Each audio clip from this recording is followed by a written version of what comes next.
the matrix as the conditioned is an infinitely complex causal, exchange, interchange, and it's infinite in all directions. That we won't get into describing it right now, but it's infinite. And so at any place that you touch it, the reason that he said, the reason the Buddha says it's empty is not because there's nothing there. The reason the Buddha said it's empty is that any place that you would actually go to touch it, the thing that you're trying to touch only exists within the conditionality of everything else that's conditioned. It doesn't exist by itself. You'll never find anything there by itself.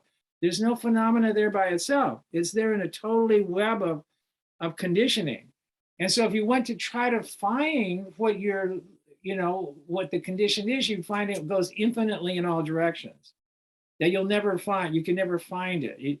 So this idea of cultivation is to develop this prajna mind, this bodhi mind that is not limited by analytic, theoretical, ideology, causality from a structure of analysis, shared mathematical theorems.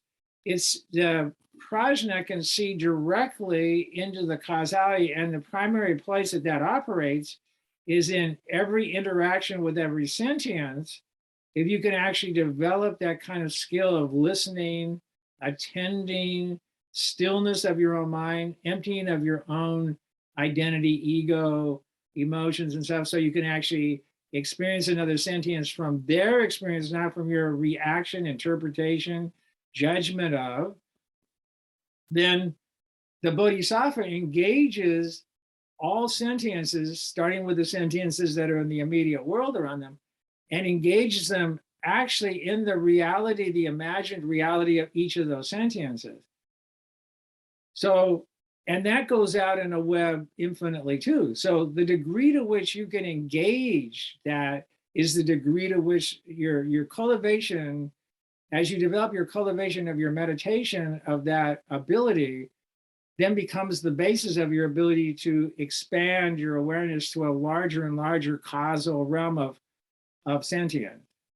And a Buddha is all sentient. If you actually are a Buddha, you actually contain all sentience in your awareness. But right now, I pretty much guarantee you, none of you are probably maintaining all sentience in your current sentience. So we probably won't. We probably don't have any Buddhas here. We may, though. I'm not saying there's not a Buddha here. But does everybody see that the Buddha is just an extension of that? A Buddha is the totality, is an awareness that contains all sentience. You only contain the realm of the sentience that you have conditions with. That's the realm. That's your Buddha realm. Each one of you have a Buddha realm. The Buddha realm is as big as the sentience that you're operating. Many of you aren't even free in the sentience of your own sentience. So I would work on that first before you start engaging a lot of other sentience. But if you see the point, once you're able to do this kind of cultivation, it isn't to escape. It isn't to leave the condition. It's to engage the condition in a skillful way. That's not just becoming part of the problem by adding your desires, your fears, your identity, your emotions to it, not throwing fuel on the fire of culture, fuel on the fire of humanity with your resentment. Enough already. Chill, stop. Don't add more fuel to the fire. Bring a little stillness, a little calm, a little peaceful, a little tranquility, a lot of clarity to this whole trip, and bring a little bit of a different kind of energy to the whole, and that will penetrate, that will emanate out from your experience. So you're not escaping.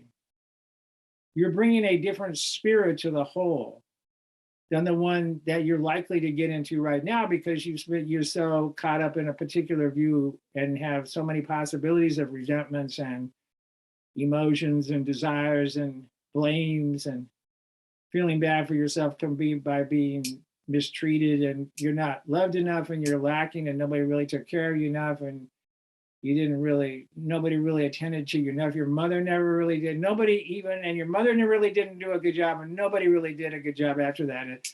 at least she should have done a good job. You know, I mean, there's a lot you can be unhappy about.